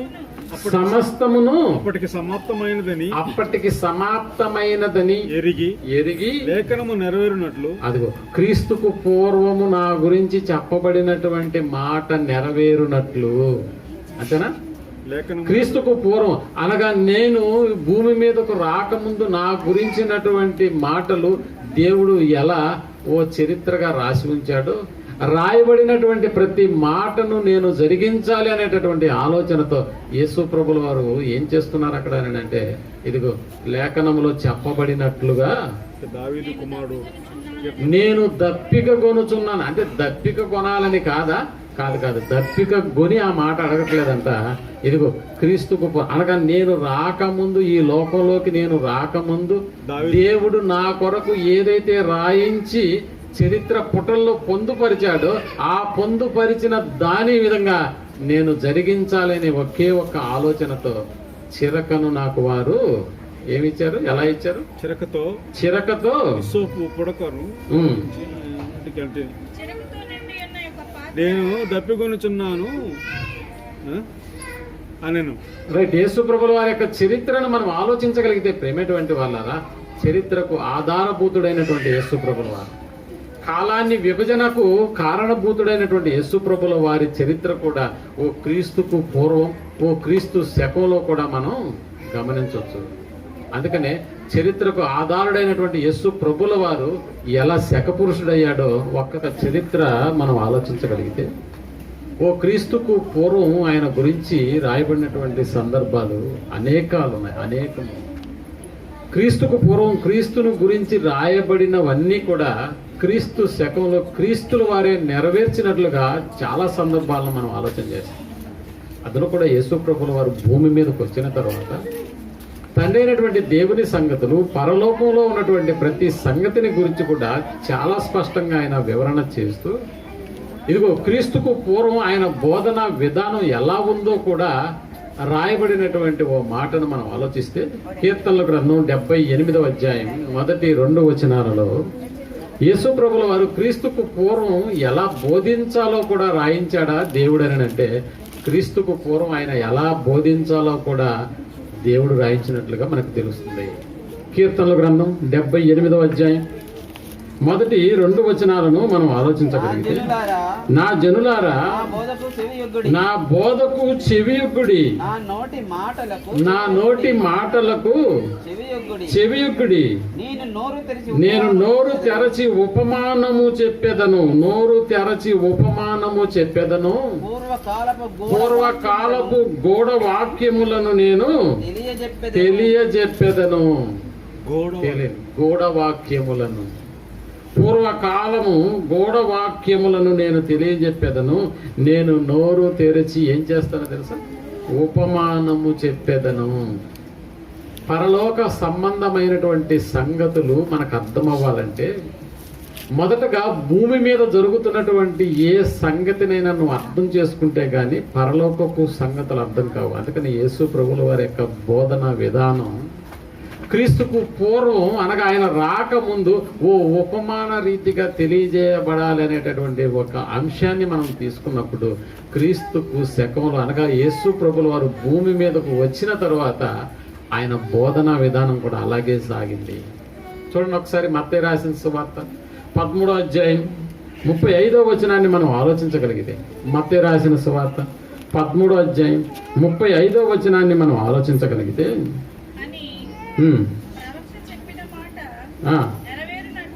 నెరవేరునట్లు యేసు ఈ సంగతులన్నింటినీ ఉపమాన రీతిగా, నేను 34 నుంచి చదువు, నేను నా నోరు తెరచి ఉపమాన రీతిగా బోధించెదను, లోకము పుట్టినది మొదలుకొని మరుగు చేయబడిన సంగతులను తెలియజెప్పేదను అని ప్రవక్త చెప్పిన మాట నెరవేరునట్లు యేసు ఈ సంగతులన్నింటినీ జన సమూహములకు ఉపమాన రీతిగా బోధించెను. ఉపమానము లేక వారికి ఏమీ బోధింపలేదు. చూసా ఓ యేసు ప్రభుల వారి చరిత్ర ఎంత స్పష్టంగా దేవుడు రాయించాడని అంటే, ఇదిగో క్రీస్తుకు పూర్వమే మనిషి అన్నటువంటి మనం పుట్టిన తర్వాత మన చరిత్ర ప్రారంభమవుతుందేమో కానీ ఆ చరిత్ర మరణించేంత వరకు కొనసాగుతుందేమో కానీ యేసు ప్రభుల వారి చరిత్ర అటు పుట్టక ముందు కూడా కొన్ని వందల సంవత్సరాలకు పూర్వమే దేవుడు రాయించాడు. పోనీ అలాగని భూమి మీదకి వచ్చిన తర్వాత ఈ 33 సంవత్సరాల వరకేనా యేసు చరిత్ర అని అంటే కాదు. మరణించి మరలా తిరిగి లేచి నేటికి సజీవుడై తండ్రి అయినటువంటి దేవుని కుడిపార్శ్వమున ఆయన ఆసీనుడై మన కొరకు ఏం చేస్తున్నాడు? విజ్ఞాపన చేస్తున్నాడు. అంటే ఆయన చరిత్రకు అంతం లేదా? లేదు. అందుకని ప్రియమైనటువంటి వాళ్ళరా, ఉపమాన రీతిగా యేసు ప్రభుల వారు తన జీవితంలో వేటిని జరిగించవలసి ఉందో పుట్టిన తరువాత, ఏటిని జరిగించాలో, ఎవరితో ఎలా మాట్లాడాలో, ఏం చెప్పాలనేటటువంటి ప్రతి మాటను గురించి కూడా, ప్రతి సందర్భాన్ని గురించి కూడా క్రీస్తుకు పూర్వమే దేవుడు లేఖనాలలో పొందుపరిచాడు. యేసు ప్రభుల వారు పుట్టిన తర్వాత ఇదిగో ఓ గ్రామానికి వెళ్ళాడు. అక్కడ జక్కయ్య అనేటటువంటి ఓ పొట్టి జక్కయ్యను కలుసుకున్నటువంటి సందర్భాన్ని మనం ఆలోచిస్తే, ఒకసారి మత్తయి రాసిన, లూకా రాసిన సువార్త 19వ అధ్యాయంలో జక్కయ్యను కూర్చున్నటువంటి సందర్భంలో యేసు చెప్పినటువంటి మాటలు మనం ఆలోచించగలిగితే, ఇదిగో 19వ అధ్యాయం 1 నుంచి మనం ఆలోచించగలిగితే, జక్కయ్య గారు ఎక్కడున్నాడు? అప్పుడు యేసును ఎరుకో పట్టణంలో ప్రవేశించి దాని గుండా 5వ వచనాన్ని మనం చూద్దాం. యేసు ఆ చోటికి వచ్చినప్పుడు కన్నులెత్తి చూచి జక్కయ్య త్వరగా దిగుము నేడు నేను నీ ఇంట ఉండవలసి ఉన్నది అని అతనితో చెప్పగా, చూసారా, నేడు నేను నీ ఇంట ఉండవలసి ఉన్నది అని అంటే ఈ కార్యక్రమాన్ని గురించి నేను భూమి మీదకు రాకముందే జక్కయ్య అనేటటువంటి నిన్ను కలవాలని క్రీస్తుకు పూర్వమే అనగా, నా జీవితం ఇంకా భూమి మీదకు రాకముందే జక్కయ్య అనేటటువంటి ఒక ఆయన్ని కలవాలి, ఆయన ఇంటికి వెళ్ళాలి, ఆయనను మార్చాలి అనేటటువంటి విధానం ఎక్కడ రాశాడు దేవుడు అంటే ముందుగానే రాశాడని యేసు ప్రభుల వారి మాట. నేడు నేను నీ ఇంట ఉండవలసి ఉన్నది అన్నాడు. అందుకని ఎందుకు వచ్చాడయ్యా జక్కయ్య దగ్గరకు అని అంటే 10వ వచనంలో మనకి కనిపిస్తున్నటువంటి ఒక స్పష్టమైనటువంటి మాట, మనుష్య కుమారుడు నశించిన దానిని వెదకి రక్షించుటకు వచ్చాను. లోకంలో నశించిపోతున్నటువంటి ఓ జక్కయ్య జీవితాన్ని బాగు చేయడానికి ప్రేమటువంటి వాళ్ళరా, క్రీస్తుకు పూర్వమే దేవుడు రాయించినటువంటి మాట ప్రకారం యథార్థంగా అలాంటి కార్యక్రమాన్ని జరిగించినటువంటి సందర్భాలు మనకి కనిపిస్తాయి. అంటే క్రీస్తుకు పూర్వం ఏ రాయించబడిందో క్రీస్తు చరిత్రలో వాటిని అదే విధంగా జరిగించినట్లుగా కూడా మనకి లేఖనాలు స్పష్టం చేస్తున్నాయి. అందుకని యేసు ప్రభుల వారు చివరిగా తన జీవితాన్ని ముగిస్తున్నప్పుడు చెబుతున్నటువంటి మాట చూడండి. లూకా రాసిన సువార్త 24వ అధ్యాయం 44వ వచనాన్ని మనం ఆలోచించగలిగితే, 24వ అధ్యాయం 44వ వచనాన్ని మనం ఆలోచించగలిగితే, అంతటా ఆయన మోషే ధర్మశాస్త్రములోను అనగా క్రీస్తుకు పూర్వం, క్రీస్తు అనేటటువంటి నేను భూమి మీదకు రాకముందే మోషే ధర్మశాస్త్రములో నా గురించి రాయబడిన ప్రకారం, మోషే ధర్మశాస్త్రముల్లోను ప్రవక్తల గ్రంథములలోను కీర్తనలలోను నన్ను గూర్చి రాయబడినవన్నీ నెరవేరవలెనని నేను మీ యొద్ద ఉండినప్పుడు మీతో చెప్పిన మాటలు నెరవేరినవని వారితో చెప్పాను. అప్పుడు వారు లేఖనము గ్రహించినట్లుగా. చూసారా, యేసు ప్రభుల వారి చరిత్ర ప్రేమటువంటి వాళ్ళరా, క్రీస్తుకు పూర్వం కూడా నడిచిందా అంటే నడిచింది. క్రీస్తుకు పూర్వం యేసును కూర్చున్నటువంటి మాటలు ఎలా గ్రంథస్థం చేయబడ్డాయో, రాసినట్లుగా రాయబడినట్లుగా వాటిని అదే విధంగా జరిగించినటువంటి చరిత్ర మనకు కనిపిస్తుంది క్రీస్తు శకంలో. ప్రేమటువంటి వాళ్ళరా, క్రిస్మస్ అంటే ఏంటో తెలుసా? ఓ ఉన్నతమైనటువంటి 33 సంవత్సరాల యేసు ప్రభుల వారి జీవిత చరిత్రకు ప్రారంభపు దినం, భూలోక దినం. ఈ భూలోక దినాలలో యేసు ప్రభుల వారు ఓ మాదిరి జీవితాన్ని చూపిస్తున్నాడు ప్రేమటువంటి వాళ్ళు. ఓ మాదిరి జీవితాన్ని ఒకసారి చూడండి. పేతురు గారు యేసు ప్రభుల వారి యొక్క జీవితాన్ని గురించి రాస్తూ, 1 పేతురు పత్రిక 2వ అధ్యాయం 21వ వచనాన్ని మనం ఆలోచించగలిగితే, ఓ మాదిరి జీవితానికి ప్రారంభపు వేదికే క్రీస్తు కూడా నీ కొరకు బాధపడి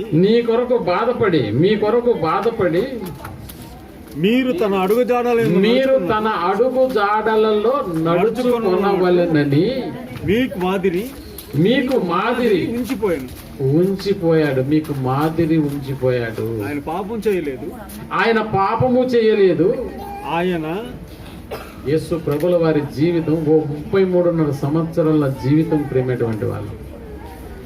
ఓ ముఖ్యమంత్రి వస్తే ఓ సుడిగాలి పర్యటన అలా వచ్చి అలా వెళ్ళిపోతాడేమో, కానీ ఓ 33.5 సంవత్సరాల సుదీర్ఘ దినాల యాత్రను భూమి మీద ఆయన మోపవలసినటువంటి కార్యక్రమం జరిగింది. 2000 సంవత్సరాలకు పూర్వం యేసు ప్రభుల వారు ఓ 33.5 సంవత్సరాల దినాలు ఓ కాల్ షీట్ను భూమి మీదకు ఆయన పంపించేటట్లు చేసింది ప్రేమటువంటి వారు. ఈ 33.5 సంవత్సరాలలో ఓ మాదిరి జీవితాన్ని యేసు ప్రభుల వారు చూపించాడు. ఇదిగో నా గురించి ఏవైతే దేవుడు రాయించాడో, నేను రాకముందు ఎలా చెయ్యాలని దేవుడు నా పట్ల ఆయన కనుపరిచాడో వాటిని ఉన్నది ఉన్నట్లుగా చూపించినటువంటి స్థితి యేసు ప్రభుల వారి చరిత్ర ప్రారంభం నుంచి ముగించేంత వరకు మనకి కనిపిస్తుంది. మన జీవితాలు కూడా చూడండి, మాట నుంచి మరణం వరకు మనం కూడా ఎలా ఉండాలో దేవుడు రాయించాడు అని అంటే ఒక యేసు ప్రభుల వారి చరిత్ర మాత్రమే కాదు ప్రేమటువంటి వాళ్ళ, మన చరిత్రను కూడా దేవుడు రాయించాడు. మన చరిత్ర మనం పుట్టక ముందు, మనం పుట్టిన తర్వాత. అంటే మనం పుట్టక ముందు కూడా మనం ఉన్నామా అని అంటే ఉన్నాము. యేసు ప్రభుల వారు పుట్టక ముందు ఉన్నారా అంటే ఉన్నారు. మనం కూడా మన పుట్టక ముందు మన జీవితాన్ని కూడా 2 భాగాలుగా మనం విభజన చేస్తే ఇది కాలాన్ని విభజన చేసినట్టు క్రీస్తుకు పూర్వం క్రీస్తు తర్వాత కాదు ప్రియమైనటువంటి వాళ్ళు. మన జీవితాన్ని విభాగం చేసినప్పుడు ఇదిగో నేను పుట్టక ముందు, నేను పుట్టిన తర్వాత. పుట్టక ముందు కూడా దేవుడు నా గురించి రాయించాడా? అవును, యేసు ప్రభుల వారి గురించి రాయించినట్లే మనందరి జీవితాలను గురించి కూడా దేవుడు రాయించాడు. ఎక్కడ రాయించాడు? అసలు నిజంగా నన్ను గురించి రాయించాడా లేక నిన్ను గురించి రాయించాడా అన్న కుతూహలం మనలో రావచ్చు.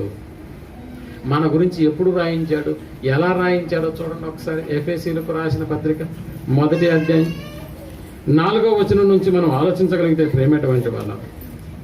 ఎఫెసీయులకు రాసిన పత్రిక 1వ అధ్యాయం 4వ వచనం నుంచి ఎట్లనగా తన ప్రియుని యందు తాను ఉచితముగా మనకు అనుగ్రహించిన తన కృపా మహిమను బట్టి కీర్తి కలిగినట్లు తన చిత్త ప్రకారమైన దయా సంకల్పము చొప్పున యేసు క్రీస్తు అనేటటువంటి ఆయన ద్వారా తనకు కుమారులనుగా స్వీకరించుటకు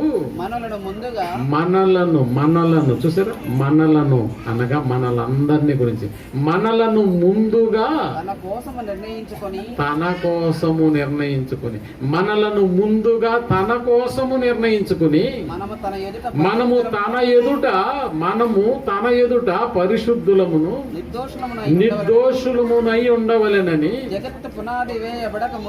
చూసారా, ఎప్పుడంటే మనం పుట్టక ముందే కాదంట, జగత్తును అందరి సమస్తములను పుట్టక ముందే ప్రేమ చేత ఆయన క్రీస్తు అనేటటువంటి ఒక ఆయనలో మనలను ఏర్పరచుకున్నాడు.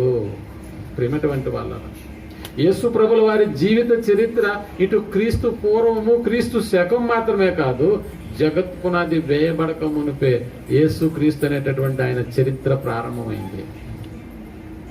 చూసారా, అలాగే మన చరిత్ర కూడా మనం పుట్టినప్పటి నుంచి మనం మరణించేంత వరకు మాత్రమేనా అని అంటే కాదు, మనం మరణించక ముందే మన చరిత్రను గురించి కూడా దేవుడు రాయించాడు. ఎలా ఉండాలని దేవుడు రాయించాడో తెలుసా? పరిశుద్ధులమును నిర్దోషులమునై ఉండాలని, పరిశుద్ధులను నిర్దోషులమునై ఉండవాలని జగత్తు పునాది వేయబడక మునుపే అన్నాడు. చూసారా, జగత్ పునాది వేయబడక మునిపే మన గురించి రాయబడినటువంటి ఈ మాటల ప్రకారం నేడు మనం నడుచుకొనుచున్నామా? లేదు. యేసుక్రీస్తు అయితే తన అడుగు జాడల యందు మనము నడుచుకొనవలెనని మనకు మాదిరి ఉంచినటువంటి జీవితాన్ని ప్రారంభించినటువంటి దినమే ఓ క్రిస్మస్ దినం. ఆలోచించండి, యేసు ప్రభు మాదిరిగా నేను నడుచుకుంటానని నువ్వు ఈరోజు నిర్ణయం తీసుకోకపోతే ఈ డెకరేషన్లన్నీ అవసరమా? ఇలా సున్నాలు కొట్టడం అవసరమా? ఇలా ఆయన గురించి వేడుక చేసుకోవడం అవసరం అంటారా? లేదు ప్రేమటువంటి వాళ్ళ. ఎలా ఉండాలని మన గురించి రాయించాడు తెలుసా? ఇదిగో దుష్టుల ఆలోచన చొప్పున నడవకండి అన్నాడు, పాపుల మార్గమున నిలవకండి, అపహాస్యకులు కూర్చుండు చోటున కూర్చుండకండి. మనం చేసేదే అవి. చూసారు, దేవుడు మన గురించి ఎన్నో అద్భుతమైనటువంటి విషయాలను మనం ఈ లోకానికి రాకముందే రాయించాడు. అలా యేసు ప్రభుల వారి చరిత్రను గురించి కూడా ఆయన రాకముందే ఇలా చెయ్యాలి, అలా చెయ్యాలి, ఇలా వారిని కలుసుకోవాలి, నువ్వు భూమి మీదకు వెళ్ళిన తర్వాత ఇలా బోధించాలి, ఇలా గాడిద నెక్కి రావాలి, ఇలా కన్యకైనటువంటి ఆమెకు పుట్టాలి, ఇలా పలానా ఊర్లోనే పుట్టాలని యేసు చరిత్ర మనకి క్రీస్తుకు పూర్వం ఎలాంటి విషయాలైతే చెప్పిందో అలాంటి విషయాలనే యేసు ప్రభుల వారు తూచా తప్పకుండా వాటిని జరిగించినటువంటి స్థితి మనకి కనిపించినప్పుడు ఓ మాదిరికరమైనటువంటి జీవితానికి ఈరోజు పునాది భూమి మీద యేసు ప్రభుల వారు 33.5 సంవత్సరాల్లో దానికి పునాది వేసినప్పుడు మన జీవితాలు ఎందుకండి అలా తయారైపోతున్నాయి? మన జీవితాలు ఎందుకు అలా తయారైపోతున్నాయి? ఇదిగో పుట్టాం కదా, నిజంగా యేసు ప్రభుల వారు ఓ మాదిరి ఉంచినటువంటి జీవితాన్ని, దేవుని కొరకు బ్రతికినటువంటి ఓ అద్భుతమైనటువంటి జీవితాన్ని యేసు క్రీస్తు మన కన్నుల ఎదుట ప్రదర్శించబడినట్లుగా జీవించాడు కదా. ఈరోజు అలాంటి నిర్ణయం నువ్వు నేను తీసుకోకపోతే యేసు ప్రభుల వారి జన్మదినాన్ని వేడుకగా జరుపుకోవడం వృధా. నీకు ఒక మంచి మాట చెప్పమంటారా? యేసు ప్రభుల వారి యొక్క జన్మదినాన్ని గురించి తండ్రి అయినటువంటి దేవుడు ఎక్కడా ప్రచురం చేయమని మనకు చెప్పలేదు. ప్రియమైనటువంటి వాళ్ళ ఎక్కడా మనకు ప్రచురం చేయమని చెప్పలేదు. మీకు తెలుసు, ఓ క్రిస్మస్ దినం ప్రారంభమైనటువంటి ఆ నెల రోజుల ముందు నుంచి ఎంత హడావుడి ప్రారంభం అవుతుంది. ఎంత హడావుడి అంటే, కరోనా కాబట్టి కంట్రోల్లో ఉన్నాం, కానీ కరోనా అనేటటువంటిది లేకపోతే ప్రతిరోజు హడావుడి కనిపిస్తూనే ఉంటుంది రాత్రి వేళ. అది బస్సులో కావచ్చు, వ్యాన్లో కావచ్చు, పాటల హడావుడి. ప్రతి ఇంటికి క్యారల్స్ అనేటటువంటి ఒక ప్రోగ్రామ్ని నిర్ణయించుకుని మనం ఏం చేస్తామో తెలుసా? యేసు ప్రభు ఇదిగో నేడు నీ కొరకు రక్షకుడు పుట్టి ఉన్నాడనేటటువంటి దేవదూతల యొక్క మాట ఒకనాడు తెలియనటువంటి గొర్రెల కాపరకు తెలిసినటువంటి ఓ దేవదూత వెళ్ళి ప్రకటన చేసిందో, ఈరోజు క్యారల్స్ అనేటటువంటి పేరుతో మనం కూడా ఏం చేస్తున్నామో తెలుసా? తెలిసిన వారికి తెలిసిన విషయాన్ని పోయి చెబుతున్నాము. తెలిసిన వారికి అంతేనా? బయట వాళ్ళు ఇళ్ళకి తిరుగుతున్నామా? రానీరు వాళ్ళు. అందుకని ఎవరి ఇల్లు ఎంచుకుంటాం మనం? మన దగ్గరకు వచ్చేటటువంటి వాళ్ళ ఇల్లునే ఎంచుకుంటాం. పోనీ మనం ఆ రాత్రి వేళ వెళ్తే వాళ్ళు ఏమన్నా లేచి ఆనందంగా మనకు స్వాగతం పలుకుతారా? ఏందిరా ఈ రాత్రి వేళ ఇలా హడావుడి? ఇది ఆల్రెడీ మనకు తెలిసిన సంగతే కదా. మనం చర్చికి వెళ్ళకపోయినా వీళ్ళెందుకు మన ఇళ్ళకి వస్తున్నారు అనేటటువంటి ఆలోచన కూడా అక్కడి వారిలో మనకు కనిపిస్తుంది. కొంతమంది అయితే నిద్ర లేచి కూడా మనకి సమాధానం ఎవరు, ఎందుకు వస్తున్నారు, ఎందుకు వెళ్తున్నారు? ఏమిటువంటి వాళ్ళరా? యేసు ప్రభువు వారు పుట్టినప్పుడు ఓ తెలియనటువంటి విషయాన్ని గొర్రెల కాపరికి చెప్పినటువంటి దేవదూత మనకి కనిపిస్తుంది. ఈరోజు ఎవరికి తెలియదు చెప్పండి యేసు ప్రభుల వారు పుట్టారని? యేసు ప్రభుల వారు పుట్టారన్న సంగతి ఎవరికి తెలియదు? ఒకవేళ తెలియనటువంటి వారు ఉంటే వారి దగ్గరకు వెళ్ళి ప్రకటించు, నేడు నీ కొరకు ఎవరు పుట్టారు? రక్షకుడు పుట్టాడని ప్రకటించగలమా? మనం చేసే ప్రకటనలు ఆ డిసెంబర్ నెల వరకే ఉంటాయి ప్రేమైనటువంటి వాళ్ళు. ఆ తర్వాత ఏమైనా కనిపిస్తామా? లేదు. నిజంగా యేసు ప్రభుల వారి యొక్క జన్మదిన నేడు రక్షకుడు పుట్టి ఉన్నాడన్న సంగతిని ప్రచురం చేయమంటలేదు తండ్రి అయినటువంటి దేవుడు. ఏ సంగతిని ప్రచురం చేయమంటున్నాడో తెలుసా? ఇల్లు తిరిగి కాదు, వ్యక్తిని కలిసి నువ్వు ప్రచురం చేయాల్సింది ఏంటో తెలుసా? ఒకసారి కొరింథీయులకు రాసినటువంటి మొదటి పత్రిక 11వ అధ్యాయం 23వ వచనం నుంచి మనం ఆలోచించగలిగితే ప్రేమటువంటి వాళ్ళరా దేనిని ప్రచురం చేయమంటున్నాడో చూడండి. నేను మీకు అప్పగించిన దానిని ప్రభువు వలన పొందితిని, ప్రభువైన యేసు తాను అప్పగింపబడిన రాత్రి ఒక రొట్టెను ఎత్తుకుని కృతజ్ఞతాస్తుతులు చెల్లించి దానిని విరచి ఇది మీ కొరకైన నా శరీరము, నన్ను జ్ఞాపకము చేసుకొనుటకై దీనిని చేయండి. ఆ ప్రకారమే భోజనమైన పిమ్మట పాత్రను ఎత్తుకుని ఈ పాత్ర నా రక్తము వలనైన క్రొత్త నిబంధన, దీనిలోనిది త్రాగునప్పుడెల్లా నన్ను జ్ఞాపకము చేసుకొనుటకై దీనిని చేయండి. ఈ రొట్టెను తిని ఈ పాత్రలోనిది త్రాగునప్పుడెల్లా ప్రభు వచ్చు వరకు, ఎప్పుడండి? ప్రభు వచ్చు వరకు ఆయన మరణమును ప్రచురించుదురు. ఏం ప్రచురిస్తున్నాం మనం వెళ్ళి? జన్మదినాన్ని ప్రచురం. దేవుడు ఏం చెప్పాడో అది మాత్రం చేయము, మిగిలినవన్నీ ఏమి ప్రచురం చేయమన్నాడు మనం వెళ్ళి ఏం ప్రచురం చేస్తాం? నేడు నీ కొరకు రక్షకుడు పుట్టి ఉన్నాడు అని ప్రచురం చేయమన్నాడా? యేసు ప్రభుల వారు మరణించి ఒక అద్భుతమైనటువంటి ఓ మాదిరి జీవితాన్ని చూపించినటువంటి ఆ జీవితాన్ని ప్రచురం చేయమంటున్నాడు ప్రేమటువంటి వాళ్ళ. ఆ జీవితంలో ఆయన మన కొరకు ప్రాణం పెట్టాడు కదా. మన పాపముల నిమిత్తం ప్రాణం పెట్టినటువంటి ఆ ప్రాణాన్ని గురించి మాట్లాడుతున్నాడు. ఆయన మరణ సమాధి పునరుత్థానములను ఏం చేయాలి? ప్రచురం చేయాలి. అందుకని దేవుడు చెప్తున్నాడు, మీతో ఏ సంగతి చెప్పినా అది నాకు తలనొప్పి రాన్నాడు. ఎందుకు ప్రభు అంటే, మీ త్రోవలు నా త్రోవల వంటివి కావు, మీ ఆలోచనలు నా ఆలోచన లాంటివి కావు. చూసారా? ఎప్పుడు కూడా మనుషులతో దేవునికి వైరమేనా? అవును ప్రియమైనటువంటి వాళ్ళరా, మనం చేస్తున్నది ఒకటి, ఆయన చెప్పింది ఒకటి. ఏం చేస్తున్నాం? ఆయన మరణాన్ని ప్రచురం చేసేటటువంటి కార్యక్రమాన్ని మనం కలిగి ఉండాలి. కానీ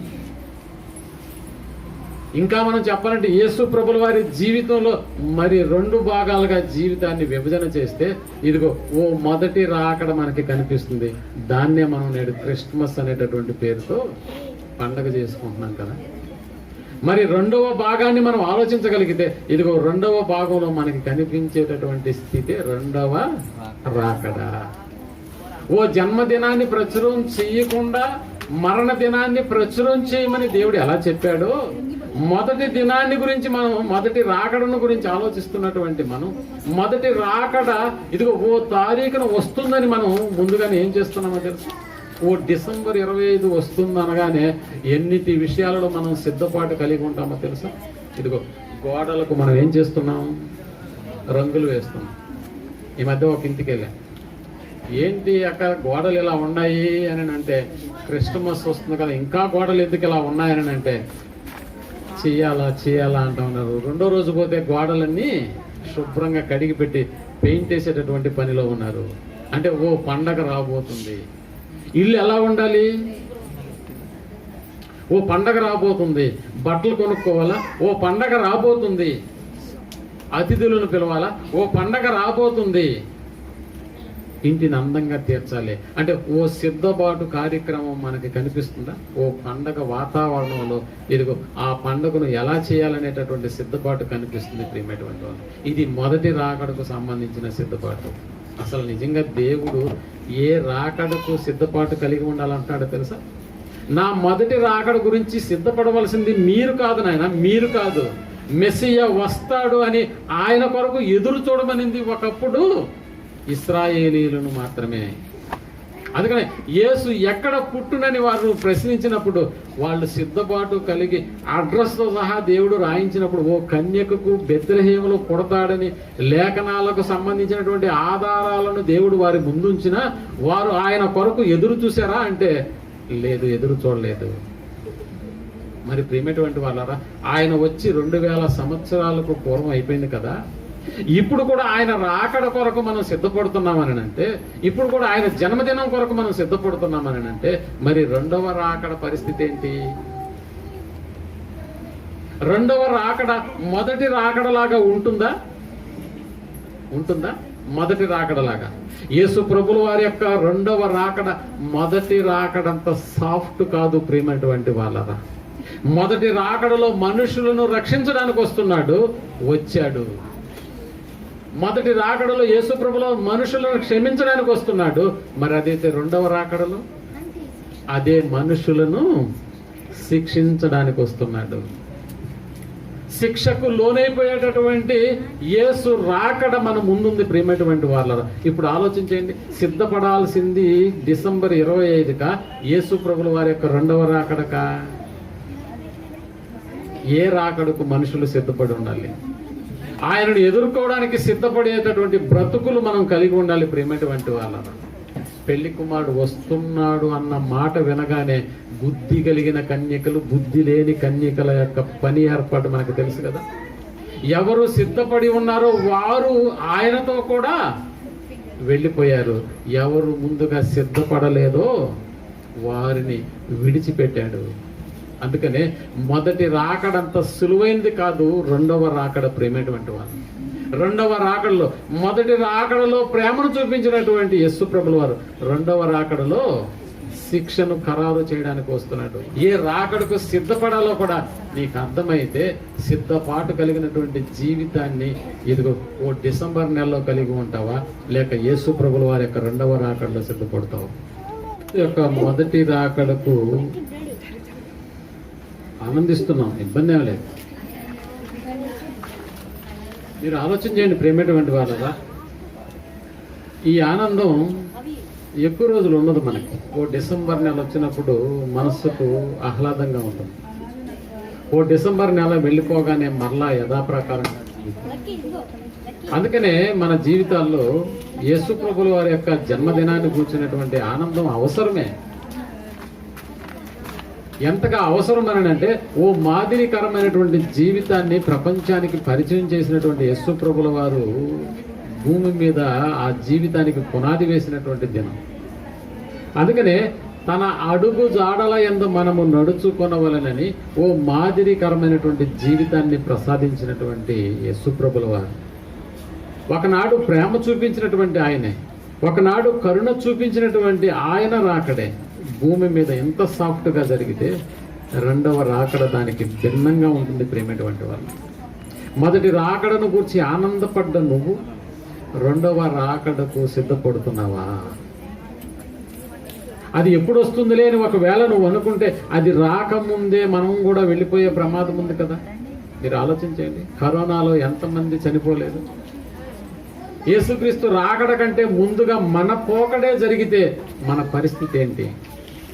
మన పరిస్థితి.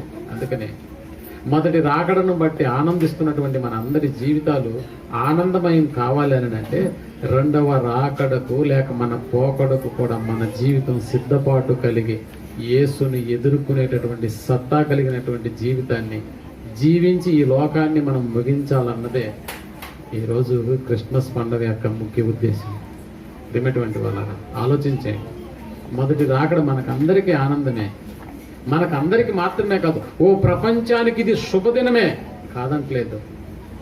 మరి రెండవ రాకడ అశుభ దినంగా మారకుండా ఉండాలని అంటే యేసు ప్రభుల వారు చూపించినటువంటి మాదిరి జీవితాన్ని మన అందరి జీవితాల్లో కనపరచడం ఒకటే మన ముందున్నటువంటి కర్తవ్యం. ప్రార్థన చేసుకుందాం.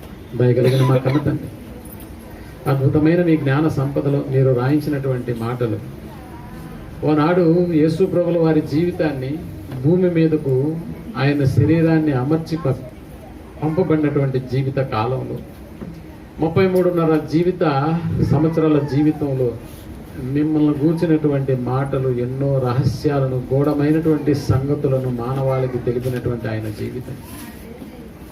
మీరు ఎలాగైతే ఆయన రాకడకు ముందు ఆయన ఏం చేయాలనేటటువంటి ప్రతి మాటను గురించి రాయించారు, ఆయన భూమి మీదకు వచ్చిన తర్వాత అదే మాటల ప్రకారంగా తన జీవితాన్ని జీవించినటువంటి మాదిరి జీవితం మాకు కనిపిస్తుంది తండ్రి. మొదటి రాకడను బట్టి సంతోషిస్తున్నటువంటి మా బ్రతుకులలో ఆయన రెండవ రాకడ మొదటి రాకడ లాంటిది కాదని మేము నిర్ణయించుకున్నాం. మొదటి రాకడలో ప్రేమ చూపించినటువంటి ఆయన రెండవ రాకడలో పగను మా మీదకు పంపుతున్నాడని మాకు అర్థమైంది. కరుణ చూపినటువంటి మొదటి రాకడ కఠినమైనటువంటి మనస్సును కలిగినటువంటి రెండవ రాకడ. మొదటి రాకడలో సిద్ధపడి ఆనందించినటువంటి మా బ్రతుకులు రెండవ రాకడ కొరకు సిద్ధపడి నిత్యమైనటువంటి అగ్నికి ఆహుతి కాకుండా నిత్యమైనటువంటి జీవితాన్ని మేము పొందగలిగేటటువంటి సిద్ధపాటును నేడు మేము కలిగి ఉండినట్లుగా మాకు సహాయం చేయండి. ఇంతటి అద్భుతమైన కార్యక్రమాన్ని ఇమ్మానుయేలు ప్రార్థనా మందిరం సంఘ సభ్యులు మరి సహోదరులు ఎంత కష్టాన్ని వనిర్చైనా కూడా మీ యొక్క మాటలను ఈ యొక్క ప్రాంతపు వాసులకు తెలియజెప్పి ఆత్మలను రక్షించి అద్భుతమైనటువంటి మీ జ్ఞానాన్ని వెదజల్లుటకు వారు తీసుకున్నటువంటి నిర్ణయాన్ని బట్టి కృపతో వారిని జ్ఞాపకం చేసుకోండి. వారికి ఆయుష్ను, ఆరోగ్యాన్ని, మరి అంత మాత్రమే కాదు, మీ యొక్క పనిలో ప్రత్యక్షంగా పరోక్షంగా సహకరించినటువంటి నీ బిడ్డలను జ్ఞాపకం చేసుకోండి. ఇంకా అనేకమైనటువంటి అద్భుతమైనటువంటి మీ మాటలను మీ బిడ్డలకు వినిపించి ఆత్మ సంబంధమైనటువంటి లోకానికి సంబంధించిన అద్భుతమైనటువంటి మాటలు వినులాగున, ఆ ప్రకారం జీవించులాగున మా అందరి జీవితాలలో అలాంటి అనుకూలమైనటువంటి పరిస్థితులను మీరు దయచేయగలని కోరుకుంటూ చేరవచ్చిన నీ బిడ్డలందరినీ బట్టి మరొకసారి జ్ఞాపకంలో ఉంచుకున్నాను. చెప్పబడినటువంటి మాటలు హృదయాలలో ఉంచుకుని అలాగూ ప్రవర్తించేటటువంటి భాగ్యాన్ని నాకును మాకును దయచేయగలని కోరుకుంటూ ఈ ప్రార్థనను మా రక్షకుడును మీ ప్రియకుమారుడైనటువంటి యేసు ప్రభుల వారి నామంలో ప్రార్థించి అడిగి వేడుకొంటున్నాం తండ్రి. అందరికీ వందనాలు.